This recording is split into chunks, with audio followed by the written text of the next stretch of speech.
Deluded, I'm back again. I hope you're all doing well and safe on this fine Thursday morning over in the UK. I say morning, it's 11:30, just about morning time. You know, while it might be morning here, good morning, good afternoon, good evening, and of course, good night, depending on who you are and wherever you are. I know the DG brand is getting out there. We've got people from all over the world. So, you know, your support is appreciated. Without your support, I wouldn't be in this position. I wouldn't keep growing.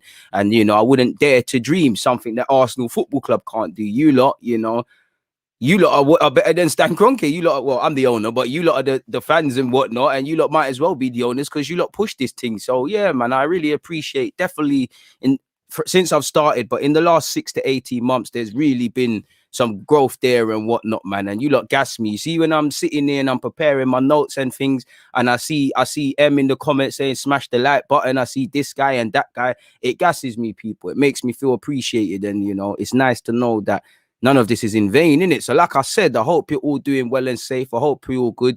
Jakes, I see you from early as well. 101 the same. It's never a DG live stream without Omar. I know Omar's on this channel and all the others, man. This guy, we need you in midfield at Arsenal. Definitely with the injuries we've got, man. Big up the members there, Mr. Adlib. You know you're appreciated. Another one who's part of the furniture. And if I ain't said your name, you know you're a regular, and you know I'll give you lot your flowers and hail you up, man. Peter the same. And like I said, big up everybody locked in. I hope you're well and safe, people. I hope you're well and safe. Listen, we all know the obvious that is going on with Arsenal. We all know the talking points. We all know what's happening tomorrow. If you can get down there, get down there. If not, do what you can in terms of raging engagement and things like that.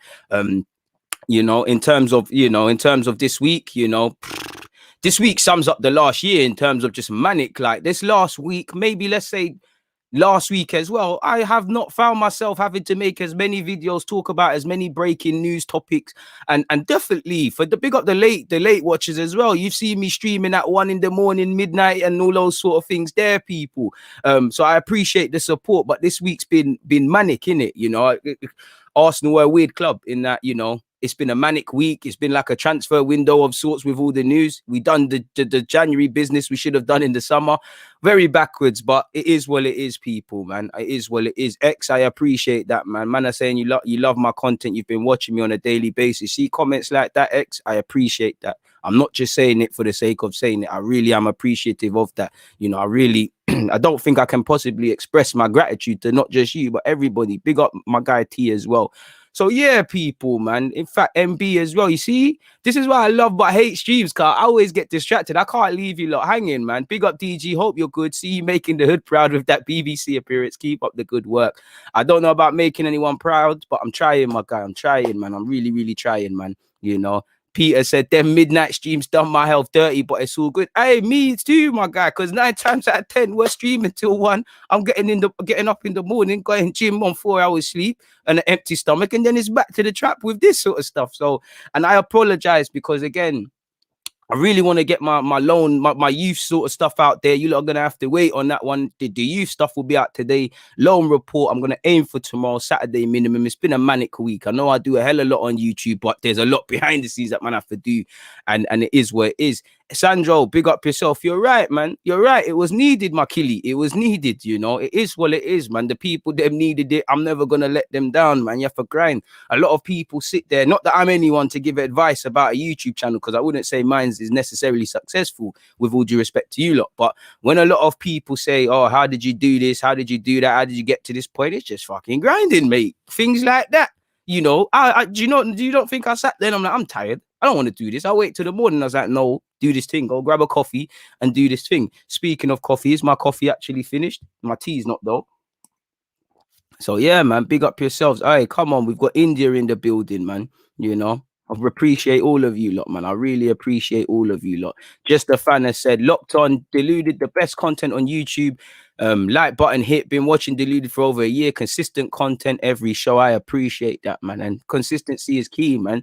You know, if I wanted to get anywhere, I had to mark out a piece of land, if YouTube is that, and say, listen, this is what's going on. You know, if I want to give an example, but I don't know if it's the best example, but if you was selling something, if you were selling something and you was going into an area where there's already prominent sellers of something, you can't necessarily care. You know, you're selling the same thing, but you need to go there, set up shop and say, this is my thing. What? Anyone's got a problem, let's do this. And that was the same logic with YouTube people. So yeah, man, it's nice to know. Big up you lot. You know, 55 minutes in, 66 of you locked in. Please make sure you're hitting that like button, people. Where are we at in terms of likes? I see double digits already in that regards, people. After a good start, 39 likes still. So a couple people need to pull it in. Great collaboration with Tom. Shout out to Tom. Check out his channel and things like that. I think it's been a good week in terms of collaborations for myself. Like me and Tom, you know, we do this thing. He's a very, you know, we've got a lot of different opinions, but I think we work well together.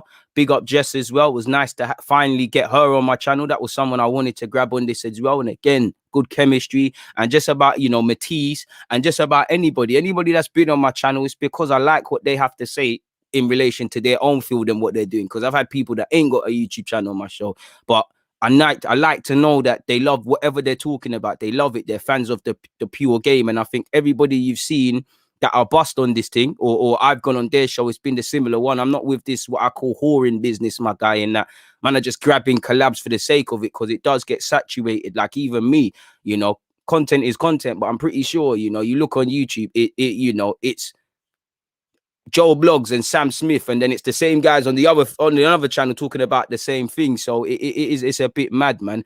Bro, I know I've been doing you dirty, man. I've been doing you dirty. You have been doing you dirty. I've been doing you dirty. I apologize, my guy, man. But it's gonna happen. You know, don't quote me, but next week, you know, I'm trying to get them collabs going. You know, I want a couple more Arsenal shows, so I'm gonna be leaning on you lot. And you know me, I'm gonna bring back Budge.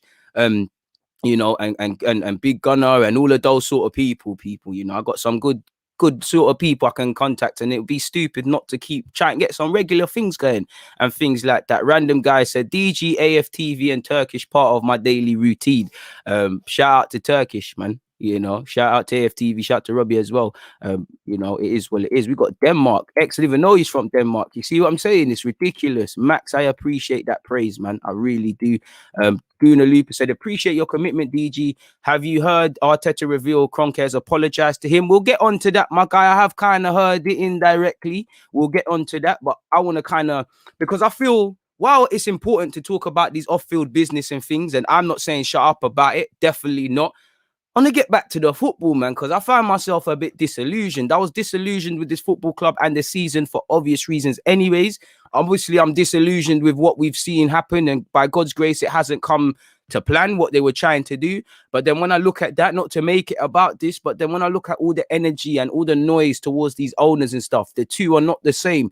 But I haven't seen anything close to a fracture of this energy for racism. You know, all of us in here have been pushing the thing because we're all like that, but the energy ain't been the same. So when I sit there and I'm like, as much as I'm condoning the movements and I'm loving it, you know, this energy weren't there for racism. So it's like, you know, very few things are more important than football. But if you don't respect me as a person, you don't respect these players as people, how much do I really care about the riches in the game and what really happens, really and truly? So I've really been fighting with myself in that regards, man. Big up yourself, Joshua. What have you said?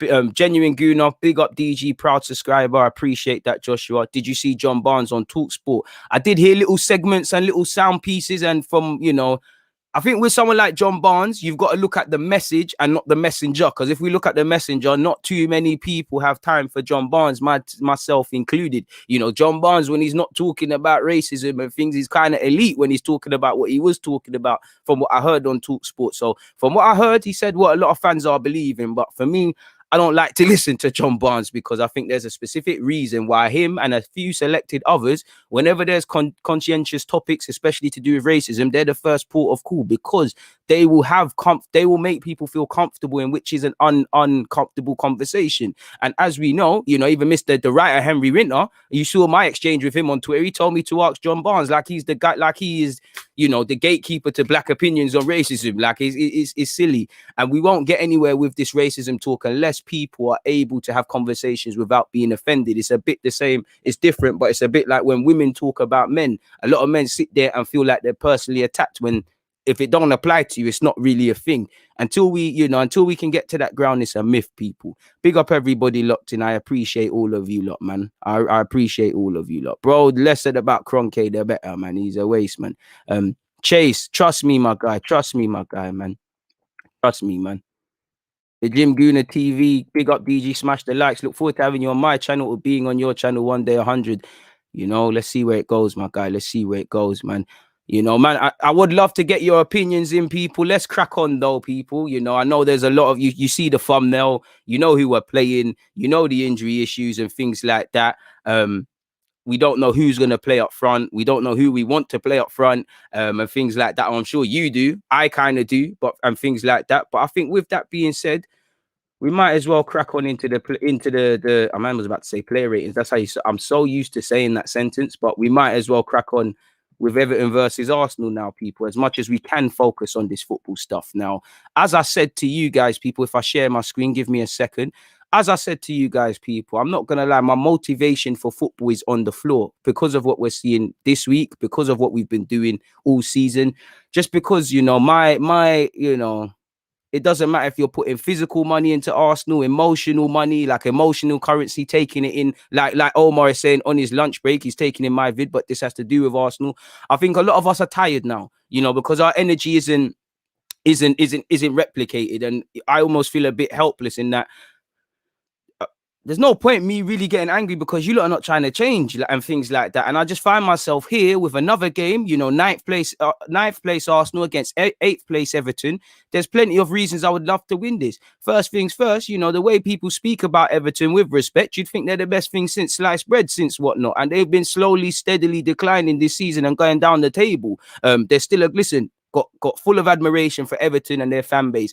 Defo rate Carlo Ancelotti, love what their players are doing. I just feel people are gassing it. The fact of Everton are, you know, they've wobbled off a bit, but you'd say Everton, West Ham, these sort of sides where people would include Everton as having a superb season. They're 8th, we're 9th. So what does that say? In fact, I think there's a 3 point separating it. Again, without speaking about goal difference, you've got, you know, 3 points separating us. Everton could do the double over us for the first time since 1985-86, you know, 10, 11 years before I was born. So the first time in my lifetime. And we've already seen a couple of clubs, you know, break some sort of records for the first time in my lifetime and a lot of people's lifetime.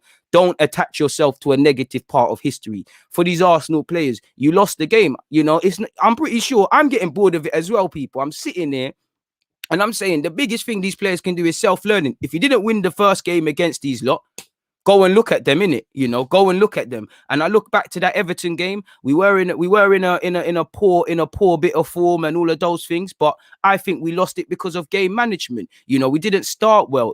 I remember very vividly Michael Keane, someone who looked shaky in the last game for Everton. You know, Michael Keane and Yerry Mina just playing the centre mids. You know, centre halves. Just they're centre halves playing like centre mids, just balling and playing football and things like that. A high line. We let ourselves down from the corner. You know, Pepe didn't mark his man, but again, it was just terrible. Eddie Nketiah, not to make it all about them, but he, you know, there's a lot of talk about who's going up front. He started against Everton and he was poor. Now, I remember Everton last season at the Emirates, you played quite well, Eddie Nketiah. I think we either had Newcastle before Everton or Everton and then Newcastle. That was that little period Eddie got into the team and was keeping Lacazette and maybe Aubameyang, if I remember correctly.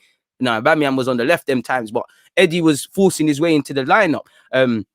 So when I look at it, you know, that's all we need to learn. Manage the game properly. You know, Everton, they haven't, you know, I had to check this twice, people, you know, again, just by looking on Google today, their last league win was in March. And I still think I've got that wrong there because, like I said, Everton got a fantastic coach in Carlo Ancelotti, got a fantastic bunch of players, you know. Again, set pieces is the main danger I'm thinking about with Everton because they exploited it with us in our last game. Also, again, I don't know if Calvert-Lewin is fit, but if he's not fit, they've got Richarlison. They've got several players that can put the ball in the back of the net. Listen, they've got technical quality, Sigurdsson, James, and, you know, the rest of it. They've got attacking qualities. It will be a big test. We need to win our first and second balls. We need to clear our lines. We need to switch on from set pieces. You know, football's a simple game, complicated by a lot of things, people. And it's going to be a big game. And what's going against us again? You know, what I want these players to use as their drive, you know, public enemy number one. We are one of these top 6 teams now. Everyone wants you to lose. Everyone and their nan wanted Liverpool to lose against Leeds. Everyone's going to want Chelsea to drop points. Everyone's going to want City to now drop points. Well, it weren't really said, Foden. Everyone loves Foden and that. And yesterday he played quite well. Everybody wants Arsenal to lose now, especially Everton. I'm not going to lie. I think if Everton are invited to the club based on who's now trying to get their feet into that club, they would have went to the Super League. But shout out to Everton for standing firm. As I said, these should be the primary drivers for us in this game. Learning from last game, like I said, you lost last time out. And the players just need to watch that game. We're now one of these teams that are public enemy number ones. And for me, crucially, fear of letting them do the double. Now, let's be real. The players, and I always say, get yourself in the right frame of mind from early. When you wake up tomorrow, when you go to bed tonight, when you started training on Monday, was you prepared for Everton? We all know our task and why I'm pleading for these players to get their headspace, because this match, for obvious reasons, is going to be dominated by off-field matters. We know the fans are going to come and make their voices heard tomorrow, and Arteta hasn't condoned it, he hasn't condemned it, and I think that tells you everything where he's at, maybe with the owner. This is going to affect the players with the team bus and things like that. Do the players deserve it? No. But at the same time, fans need to make their voices heard. The players cannot allow this to affect them. Obviously, to a degree it is, but they cannot allow it to affect them. The fans are not getting at you players. It's not a getting at Arsenal thing. It's a Stan Kroenke thing. So again, make sure you're in the right frame of mind first and foremost. That's what I want to see. Once again, when you think of Everton, they play, they can exploit set pieces. They do play good attacking football, and they have got a lot of individual quality. And as I'm not going to be ashamed to say, Carlo Ancelotti's a bad boy in this manager thing, an absolute legend. So, he's got nothing but my respect. They have nothing but my respect. They were flying this season. They've had a bit of a wobble, They can play multiple systems. We've seen a 5-3-2 or a 3-5-2 apologies of sorts. We've lately, from what looks like to me, it looks like a 4-4-2 / a slightly tweaked 4-4-2 we're seeing of late. Who knows? Ex-Arsenal man Alexander Iwobi might play. Carney was very critical this week of our decision to sell him. Lol. He might come back to haunt us. When I look at their recent form, again, form goes out the window, definitely when you're playing Arsenal Football Club. But they earned a point against Spurs. You could say it's a point earned or 2 points dropped for both teams. I think that one's there is calm. I think I think definitely when Sigurdsson scored that second, I thought Everton could hold it up. They drew 1-1 against Palace, a 0-0 draw against Brighton, and they've obviously lost to Burnley as well. And like I said, I could be wrong, but just from looking at their last league wins, people, it came against West Bromwich Albion. Don't let Arsenal be the game that they turn their thing around. Also, there's without talking about goal difference, there's 3 points separating these two teams. There's always there's nothing to play for this season, but at the same point, there's always something to play for. Finishing 9th and 8th doesn't make a difference, but it's better finishing 8th. You need to try finish as high as you can. Again, Arteta, can you use this league campaign, which we was kind of asking last year, to try and implement your tactics, to try and give the Baloguns opportunities and minutes, to try and blood Martinelli through the middle, to expose other players to first team football and try and put some building blocks for next season? I don't know, people. Big up all the Muslim viewers as well. Ramadan Mubarak and things. I see a lot of you talking about fasting, sending you strength. And, you already know I have full admiration for you that are able to fast and whatnot, people. Again, we know the quality. We know there's a threat of a double over us. So again, there's really not much more to expand on in that regards. We know our case isn't helped with injuries. When you look at team news, the one good thing is lately Arteta said that 5 of the names that are in relation to injuries, they're all ahead of schedule. Apparently David Luiz is trying to join light training next week. Tierney's 2-3 weeks away. Lacazette's hamstring isn't as bad as first thought, and he might be able to play next week. Obviously, Aubameyang is still going with malaria. It's touch and go. Odegaard is returning to light training, and I'm sure he will be touch and go. And even if he is fit, I don't think it's wise to start him because, again, even if Lacazette is over his hamstring, we need to be careful. This is, if we are targeting Europa League, we need to be careful, people. When we look at team news very quickly, and again, obviously we'll get into Arteta's press conference and whatnot, people. 150 of you locked in. Please make sure you're hitting that like button, please. As you lot know, Aubameyang continues to recover after contracting malaria. He'll be unavailable for Friday's game, but he's hoping to resume light training by the end of this week. As you lot know, Lacazette, green tea's making me burp, man. Lacazette will continue to be assessed, and he will be, he's in contention for next week, but he will play no part against Everton.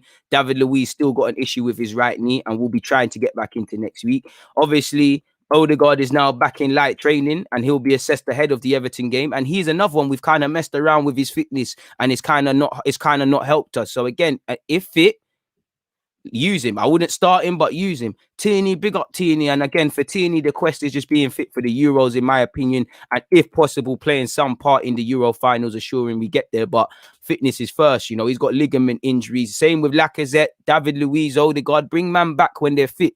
Because I do think at times we've gambled with people's fitness and it ain't paid off. And whatnot, people. So yeah, apparently all other players in the first team squad are currently available for selection. So again, there's opportunities. Again, there's opportunities for young players and things like that, provided you get chances.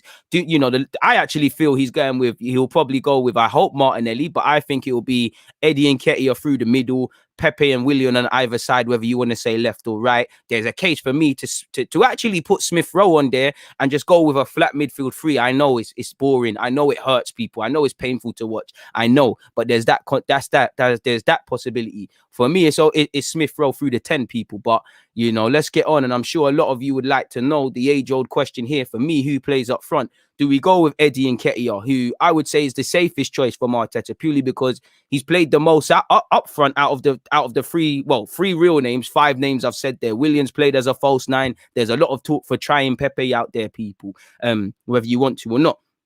Eddie, you know, the more people get onto Eddie, the more I want to support him. My opinion of Eddie is, you know, I think he's a decent player. I don't think he's as bad as people make out.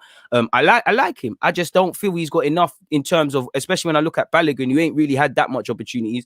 I don't think he has enough about him to be an Arsenal striker right now, because he, you know, that and it's easier said than done. But Eddie Nketiah's, you know, goal scoring form at youth level has not really got there, not really correlated to first team level. I don't think you're going to be judged on goals, but at Arsenal, as seen with Aubameyang, we're not going to tailor our game towards these strikers and getting the best out of them. So your general play, I think Eddie Nketiah's general play is extremely limited. And I think at 2021, it's probably time to sell him. That being said, I'll back him if he has a chance. You know, I don't think he's as bad as people make out. I do think I would sell him. Like I said, he's been linked with West Ham and that. But if there is a chance to loan him out, extend his contract, and, you know, he might go from being worth 20 to 30 next year, why not? The more people get onto Eddie Nketiah, the more I'd like him to play. And, you know, Eddie, you've got a year left. Balogun seems to have been signing a new deal. It seems like the writing is on the wall for you. But if you play well and score, you never know. You saved our bacon of sorts off the bench against Fulham. Who knows, people? For me, out of them, I would like it to be Martinelli, because it's a perfect opportunity to give him substantial minutes in that long-term role, even this season. I would like Balogun on the bench minimum, because again, signed a new deal. We've got injuries. Give man an opportunity. Give him a platform to build upon for next season and beyond. So it would, for me, be out of the 3. I'm not trying to hear Willian as a striker, and for this game, I'm not trying to hear Pepe. One thing that's going to go against these lot is you look at Yerry Mina and Keane and all of these players. They've got the physical threat. So I think it's a good opportunity for Martinelli. It'll be a good learning lesson for Balogun. Like I say, academy level, Balogun's quicker and stronger than everyone. Like with all these players that hit that glass ceiling. You know, if he tries to run past Yerry Mina and he outpaces him, he can't rely on pace. If he tries to give Keane the shoulder and Keane decks him one, he's going to have to think faster. So these are the games I think we could blood people. Personally, I can see him going with Eddie. I'm just going back to the game at Goodison Park now. You know, Eddie could right his wrongs. He could be a hero. I just feel Eddie didn't look cut up to the task against them. I feel I'd rather go with Martinelli, that infectious nature, that high pressing. Everton want to play out from the back. Martinelli discourages that. You know, Eddie can be a bit passive in his pressing, man. You know, I hear you lot when you say you'll use the league to run up his value. You know, and maybe people would say, you know what, Chambers been in form. You know, Lacazette been in form, maybe not so much now, but previously, El Nene was in form. Many people are talking about new deals. Many people play devil's advocate and say, yo, they put themselves into the shop window. Let's sell them, sort of thing. I don't know. So, yeah, man. For me, it's between these 3. I'm not really trying to do the Willian false 9 or any Pepe experiment. So, for me, in terms of the lineup, you could throw Leno back in there. My immediate bias, in fact, the first name I wrote was Leno, people. Wait, this smoothie's good. Sorry, people, man. I have to have a bit more of this. DG Smoothies, next venture, landing, people. Absolutely. Ooh. Apologies. Let's remain professional, people. Let's remain professional. But as I was saying, Leno could get it. Leno probably will start. Matt Ryan's worked hard, as Arteta said. He gave him his opportunity and he took it. And to be fair with you, shout out to Matt Ryan. He gives us a threat in the box based on him heading it on in the build up to the goal. As you lot can see, for me personally, I'm going Cedric at right back. To be fair, Chambers could get in and he don't really deserve to lose his spot.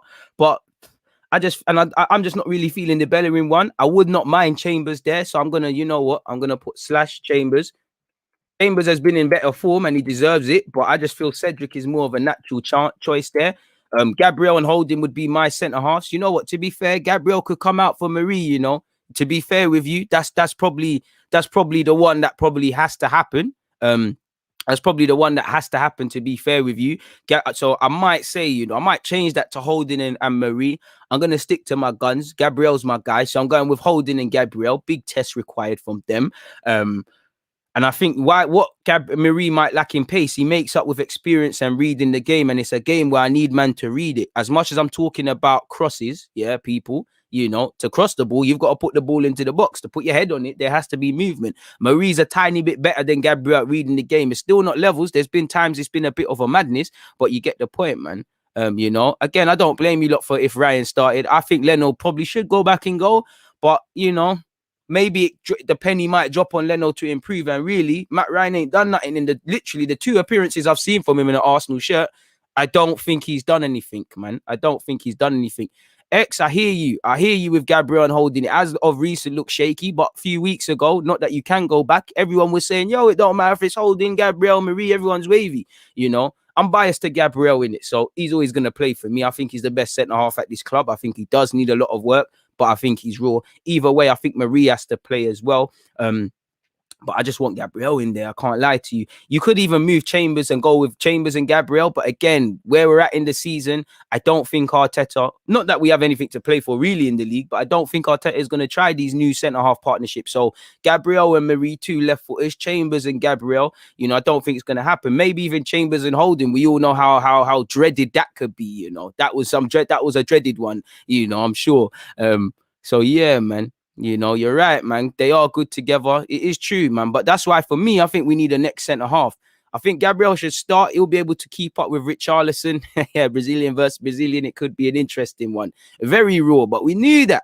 And this is where I'm looking at Arteta for all of these players that are a bit raw, the ones that are good.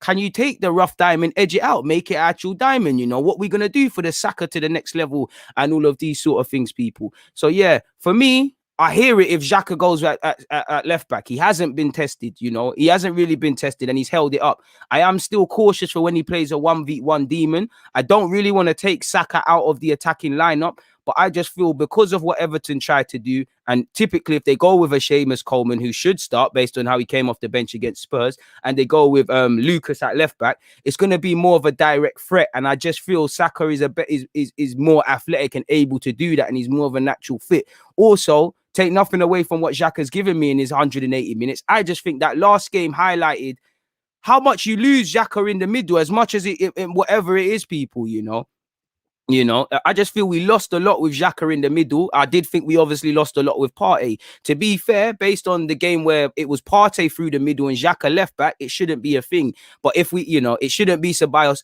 or El Nene. But for me, I just feel we've got to put Xhaka back in the middle personally. So I will go with Xhaka and Partey. Saka's got to do a job for me. Smith Rowe, we need creativity. We're lacking. He goes in.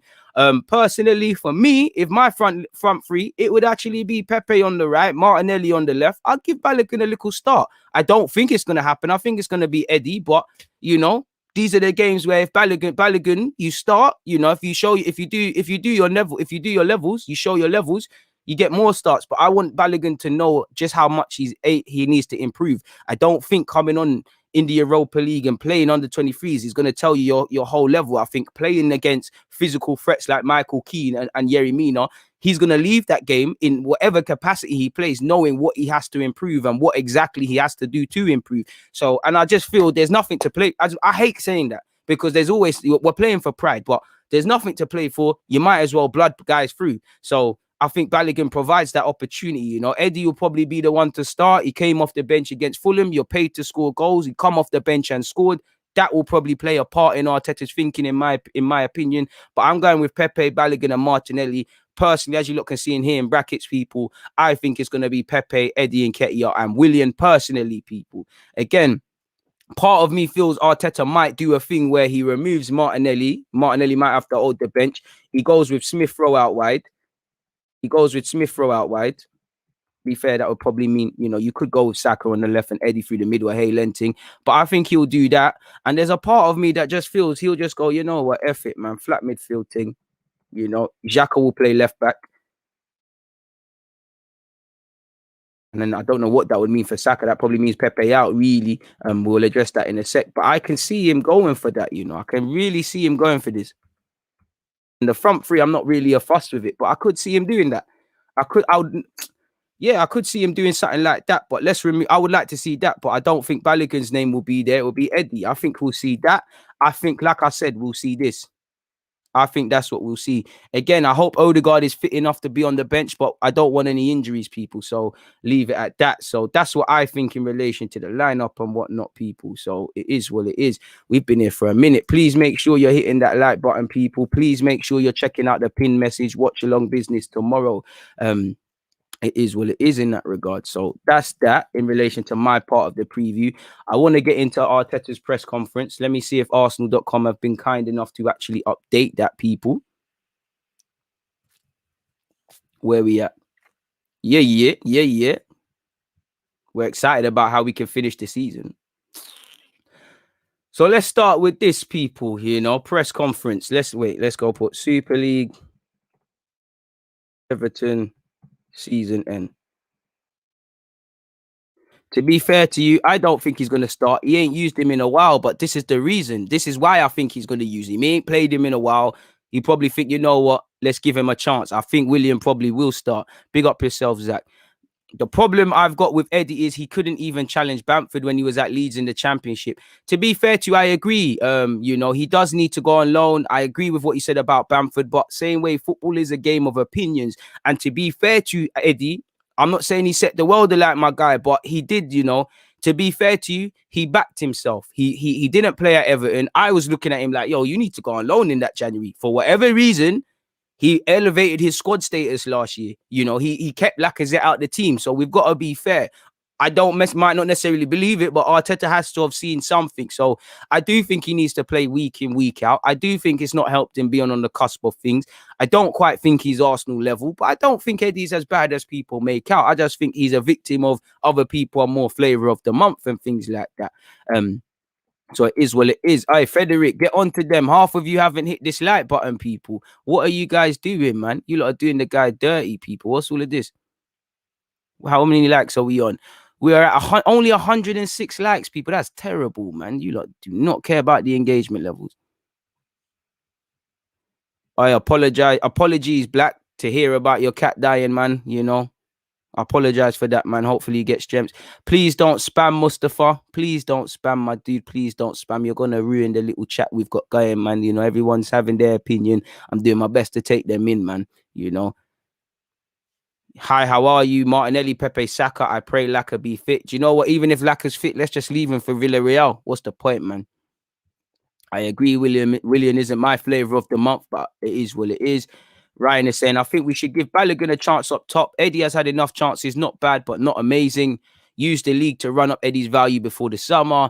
Pepe, Martinelli, and Saka front three. Felix is saying Martinelli left wing, Balogun up front, probably. So what? Saka / Pepe, one of them man have to do up the right wing. Martinelli, Pepe, Smith Rowe, Saka, and Balogun come off the bench. I would love to see Balogun given a run. However, Martinelli should start. Fair play.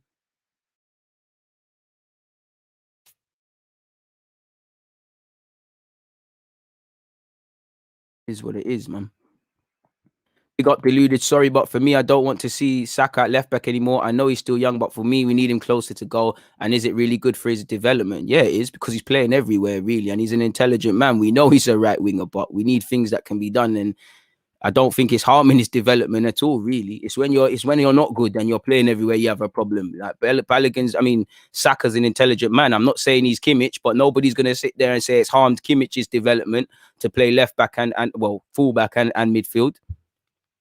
Hear you though. I hear you.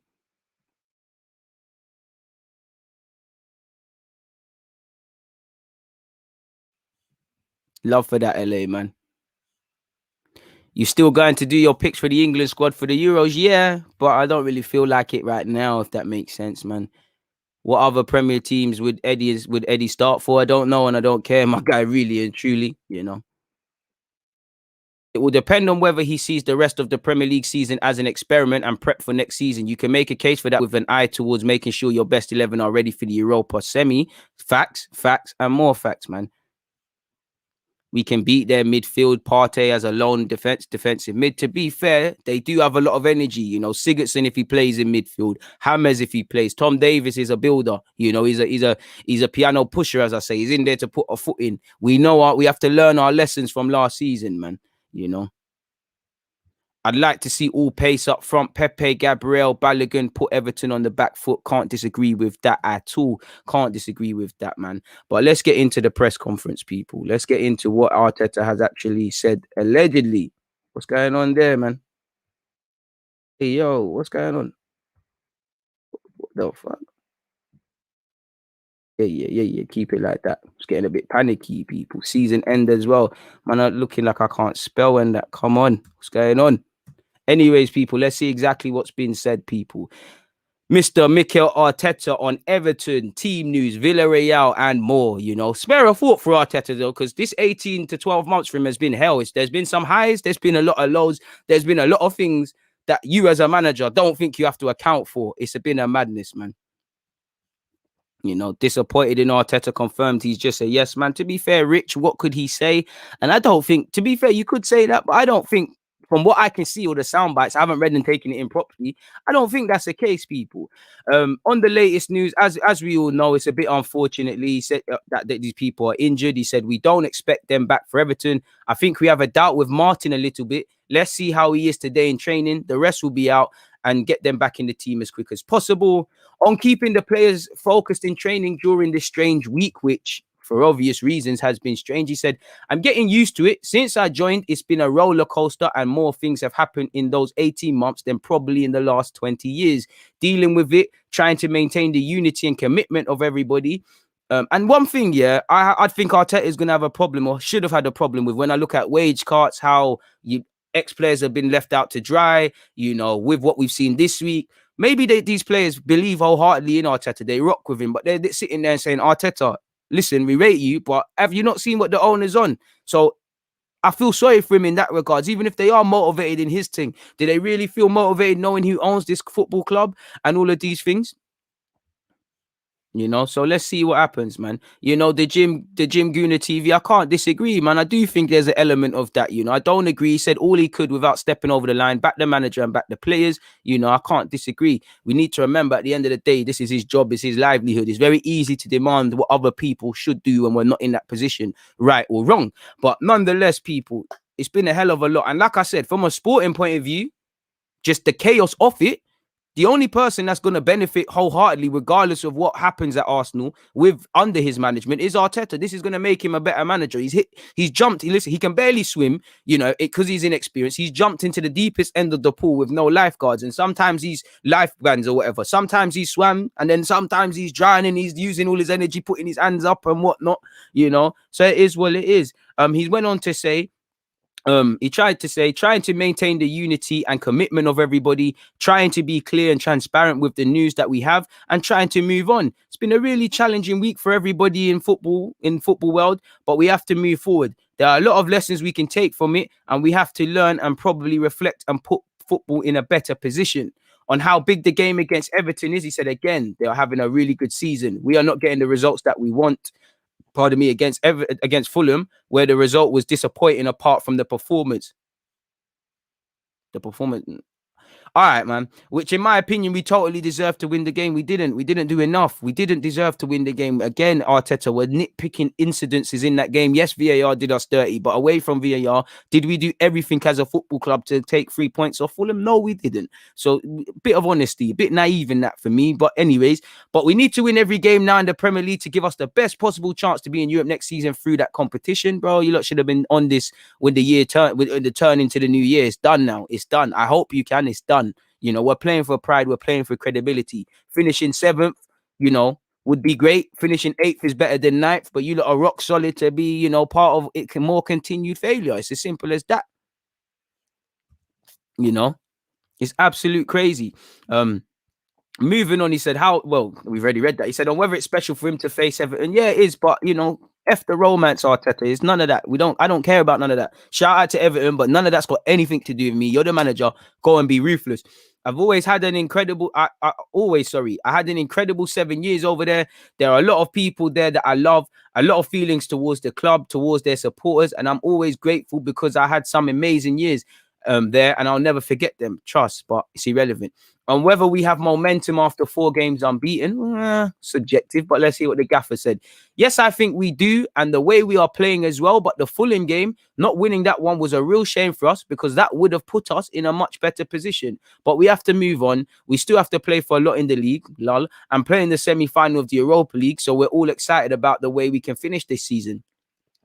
I don't want excitement. I want focused. Excitement is dead. That's for school kids. I want focus. Anyways, on whether the Villarreal game will be in the back of his mind, it shouldn't. Obviously, it will be, but right now he has to deal with Carlo Ancelotti's men. He said, no, I want to focus on Everton. We still have more than 5 days to prepare, and how we get on there will depend on how we do against Everton, and that is the only focus today for the team. On remembering the penalty he scored against Everton back in 2014, I do remember it.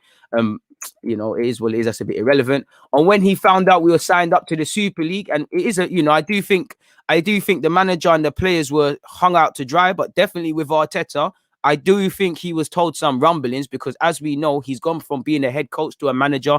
You know, he's part of the furniture. He seems like someone they're betting on. So why would they, while it might not be in his job description to deal with all of this and whatnot, he has to have been briefed. Do I think he was hung out to dry? Of course, but he went on to say, Vinay spoke to me and explained a little bit about what was happening, the process just before that was announced. And he was very clear and transparent with me. I understand the reasons why we could not know. I don't. Obviously, we were not involved in the decision and we understand the logic on it. On whether anyone has apologized to him and the players, yes, starting from Vinay, the ownership and everyone that is involved in the process, all of them, lol. Has specifically Stan Kroenke said sorry to you, called you up and said sorry? Not his son, not Vinay. Has he? Not a mention of Kroenke so far, but all of them with the right intentions to defend the club. Arteta, you're between a rock and a hard place. You know that wasn't to defend the club. That was all to defend a certain individual's wallet and put the club in the best possible position for now and the future. If we remove the word club and put Stan Kroenke, that is your real answer. But accepting that way, it's been handled, has had terrible consequences, and it lacks integrity. Forget the announcement, just in terms of how they've done it. You know, the timing of it, the climates they've done it in, the language where fans are honest individuals, where people are losing their jobs, you're announcing more money. It tells you everything. Also said people, he said for the best possible position for now and the future. And he said, but accepting that the way it's been handled has had terrible consequences and that it was a mistake. I really have to respect that when people have genuine intentions to do the best for this football club. But if it doesn't happen or not the right thing to do, they can stand up here and apologize or saving face.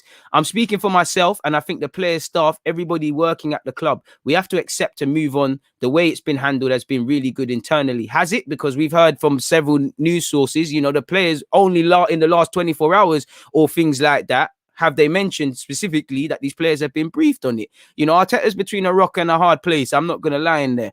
On asked if there's any conversations with the Kroenkes, he said, yes, I had some conversations from them as well. I spoke with them yesterday. Yesterday's not good enough.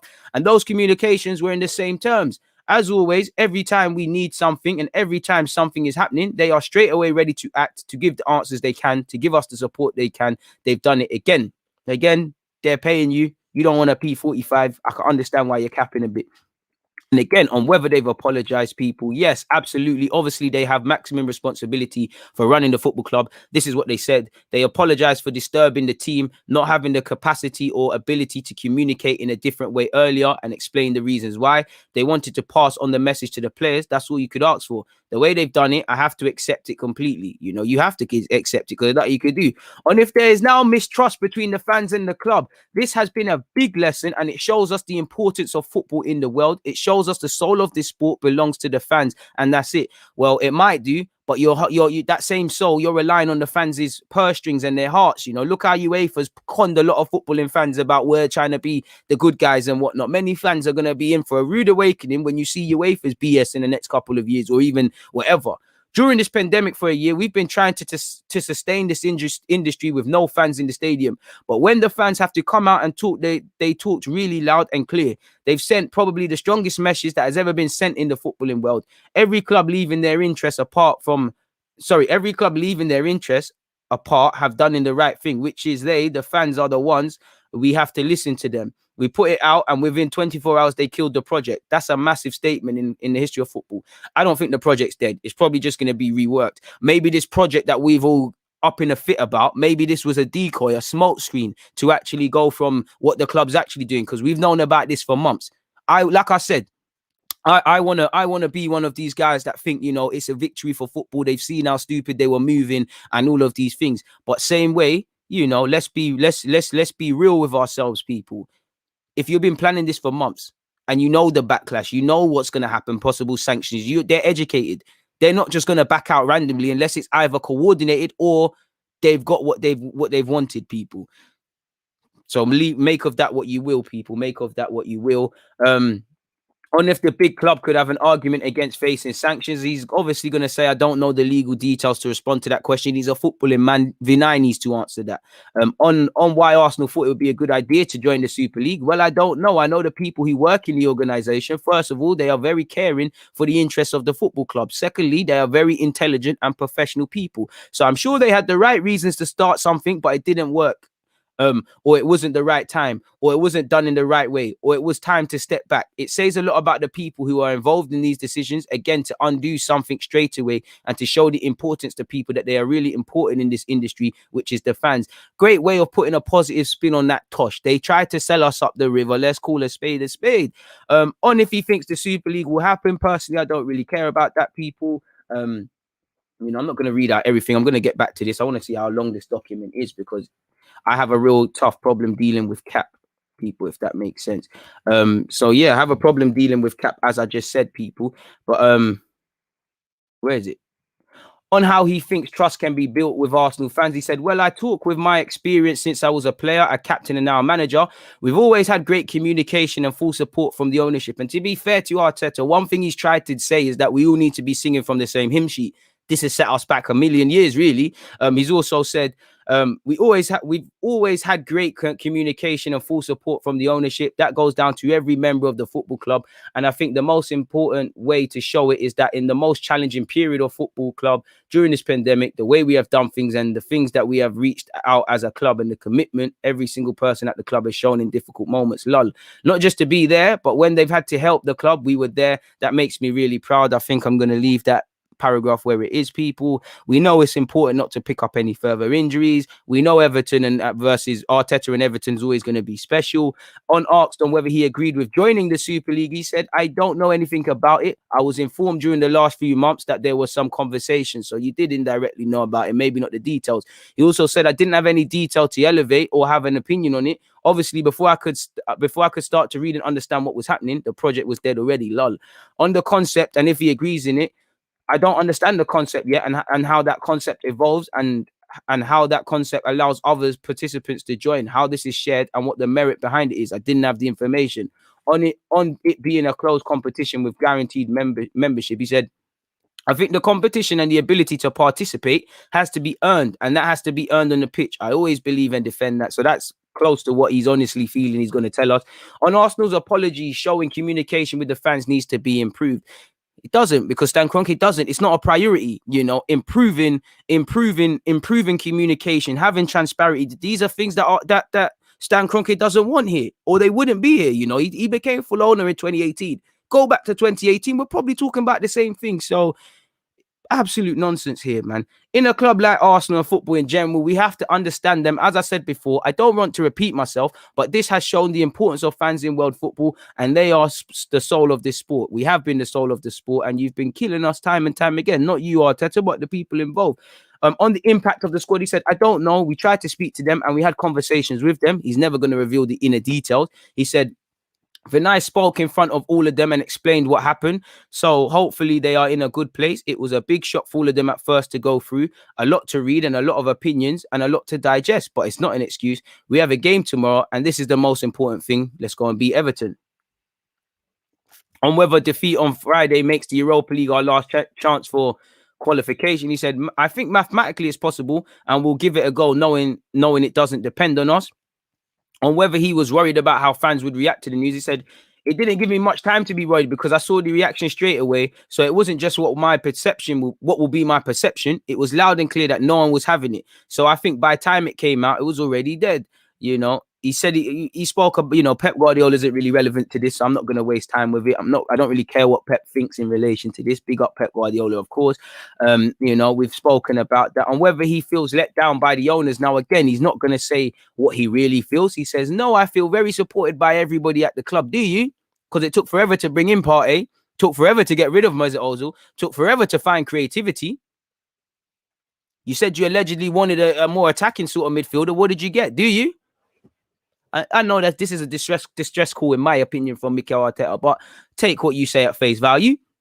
I feel privileged again, and I'll say it loud and again. The way we have dealt with this pandemic internally, with all the issues that we've had in recent months, there's been loads and unprecedented for this football club, internally and externally. I see everybody coming here with a smile on their face and proud to represent this football club. This, for me, is a big achievement and something I'm really proud about because everybody is contributing to that from the top to the bottom of the club, And when he first spoke to the players about it, he said they're free to express themselves. Obviously, we were involved in the process, so you have to respect that. When you don't do that, people are going to have different opinions with information that they can read or guess, and that was the case.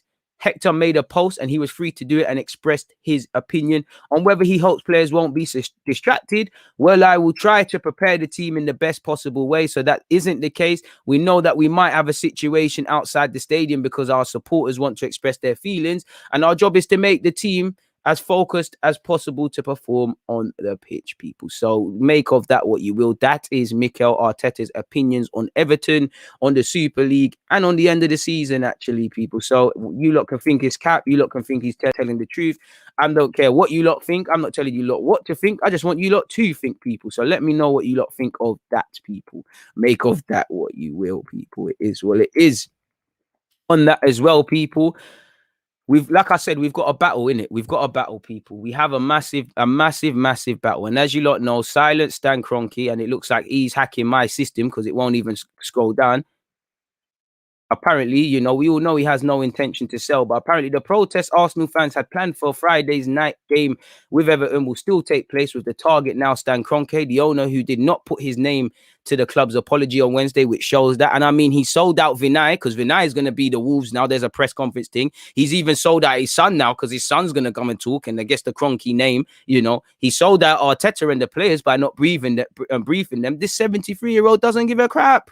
Does not give a crap. He's out of sight, out of mind. He's put people as puppets for him and they'll face the bullets because he's paying them to do such. Absolute disgrace. Lacks morals, lacks values, lacks everything we talk about Arsenal Football Club. The quicker this man is gone, the better. We're in for a big fight. We're in for a big fight. Will we win? I don't know. As we know, people, Kroenke has an elephant's hide. He doesn't care what fans speak. There is a slight insensitivity whenever it's suggested that he's only rich because he married a Walmart hairness. But that's so close to offend as he has seemed to ever get. And I mean, he's in a dynasty. They just see Walmart, Arsenal as part of their dynasties to get richer. And our game is being crippled by individuals like that. The quicker we can kill these guys off from a footballing point of view and discourage them from owning football clubs, the better, people. And I'm hearing a lot of stuff, but no actual things, people. He views the club as a commercial commodity, and we know, just like with NBA and the Denvers, people, apparently those 3 US franchises are protected from jeopardy of relegation because of the closed system nature of the leagues, commercially and physics. I can't even say that word, but commercially and this thing, one of you lot say that. Kroenke has never bought into the idea of relegation. Buried in Kroenke's backstory is the suggestion that sports matters to him. He was christened. I don't really care about his life story because I know this guy doesn't give a crap. He does not give a crap. He comes out, he's got his boys in the Athletic that will come out and say, no, I was actually at 14 games, Arsenal games last year. No, you weren't.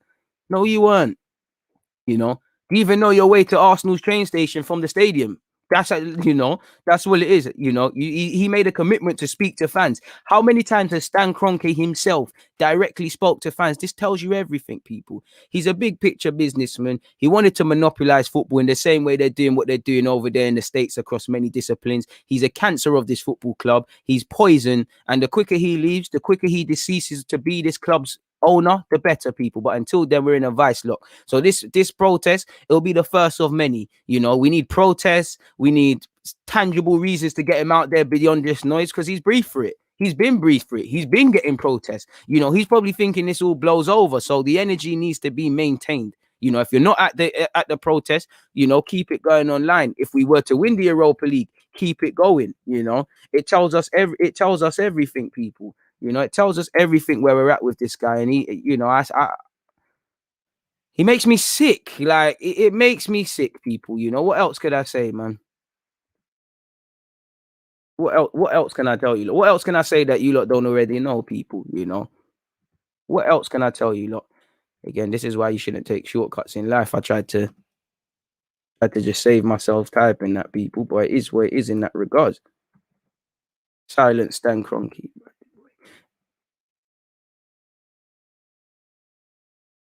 So yeah, man, it is what it is in that regards. Please make sure you're hitting the like button, people. There's 260 of you.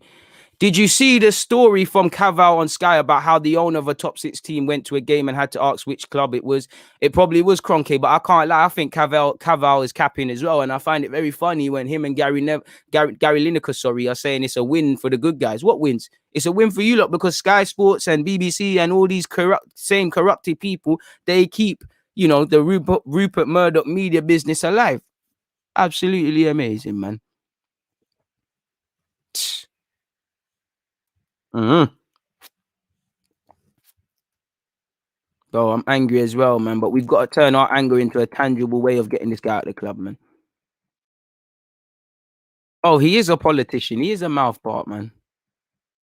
And again, Vinay, Arteta, even Josh's son, Tim Lewis, the players, they're all fall guys for Stan Kroenke, because again, he's probably not even in the country. You can't get access to him. He might see protests on TV, but he can turn it off. He's not going to be in the AGMs and all of these things. So this is why our club is there, man. SY, I appreciate that, man.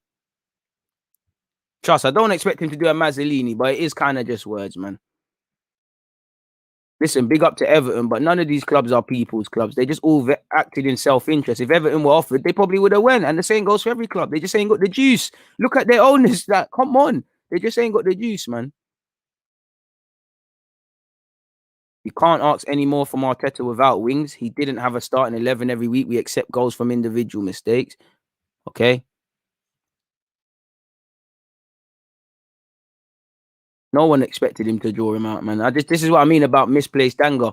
If you expected it, you sold yourself a dream, man. Sadly, I did see this. Is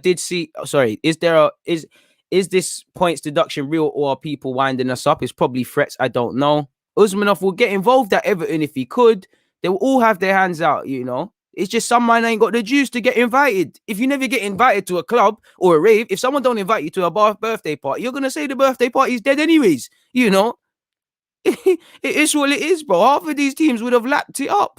Very few. There probably was a couple of clubs, but very few of them clubs would have said no for moral reasons. But they will use it to say they're people. So none of these people are people's club. Not one team in the Premier League is a people's club. They don't reflect you lot. They don't reflect us. Let's get that idea out of our heads as soon as possible. Ryan, the comment I meant to break up. Sadly, I did see Mustafi and Kolasinac being chased out by Schalke fans after they were confirmed relegated, and it's sad to see, but football means a lot to people, innit? You mess around there, the sort of things you happens, innit? I don't know if that's good, but fair play. Oh, come on, bro. These men are greedy, bro. Half of these teams, you've seen them try to break away into other leagues or do things that were immoral to fans anyways, man. Like, none of these guys care about the game. None of them. That's why they're all complacent. That's why they all wanted to do this, man. City and Chelsea, they were on it. They don't need money as much as us, but they were on it, They were on it. Money makes money sort of thing. They weren't, look, come on, man. Come on, man. Like, this is one thing I didn't want it to get into. Oh, my club represents football more than yours. Bro, they're all the same. They're all the same, you know? If you know that, you don't think all of these owners are all speaking with each other, you know? Come on, man. There's going to be other things like this as well. Please make sure you're checking out the pin message, and you're also aware. It's Watch Along Business tomorrow, people, as you lot can see here. Do you think Arteta is the man? Listen, I don't know, my guy. Right now, I'm not seeing enough to say you aren't the man. I'm not seeing enough to say you wholeheartedly are the man. And it is what it is.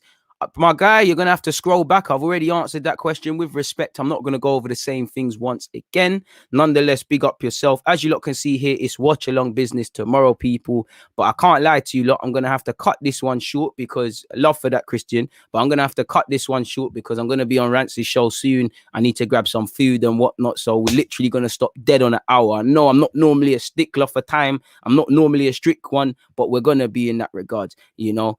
Before, I can't leave my guy C hanging. He said, DG, any truth to some reports saying UEFA promised big money to the clubs to end this, along with the fan and player reactions that helped to flush this to where it needed to be flushed? My guy, probably is. That's what they wanted. They are loyal to coin. This was probably just, we're unhappy about whatever, and they wanted it. So it wouldn't surprise me. Like I say, they're birds of the same feather. It wouldn't surprise me if Serenfin, whatever his name is, the president of UEFA, and Perez, they're capping with each other. They're capping with each other and making a lot of noise, and then they're calling each other and chatting. You know, it's not making sense, man. It's not making sense. I can't lie. I told Rance I'm gonna be late. I'm gonna be late, but we will be there around 1, man. You know, appreciate that. Appreciate all you guys, man. To be fair, man, UEFA deserve this after disregard. That's why I'm not backing UEFA. You know, it's like, man, are just seeing us fight in Super League, and UEFA are thinking we're with them. They're both crooks. They're both poor. They're both sorry excuses of organizations. And one day the game will be back in the hands of the fans. But how could it ever? Because at the end of the day, it's like the governments, whether it's first world or third world countries, it's crabs in a barrel, greed, and all of these things reign supreme, you know, and especially when it goes unchallenged. You know, the government, FIFA, they're all like the government in this country. The rich get rich, the poorer get poorer. That's why, you know, you don't let politicians lie to you. So why are you listening to the fans? I mean, to the not to the fans, sorry, to the pundits and to all of these guys. You know, half of these pundits have never ever criticized the owner of this football club and at Man United. And I'm seeing 2 individuals very vocal on it. Why now? I'm not criticizing you speaking about it now, but why now? There's got to be a reason, people. You know. Big up you lot, though. I'll catch you lot tomorrow, people. Like I said, please make sure you're there for the watch along. I'll drop one more. It should be in the pin message. To be fair, at the end of this live stream, it should take you straight to that. But because I'm a nice guy, it's there. If you're not going to be there, please make sure you hit the like button. Do what you can for the engagement. And I'll see all of you lot later, man. It's been a fantastic hour. DG.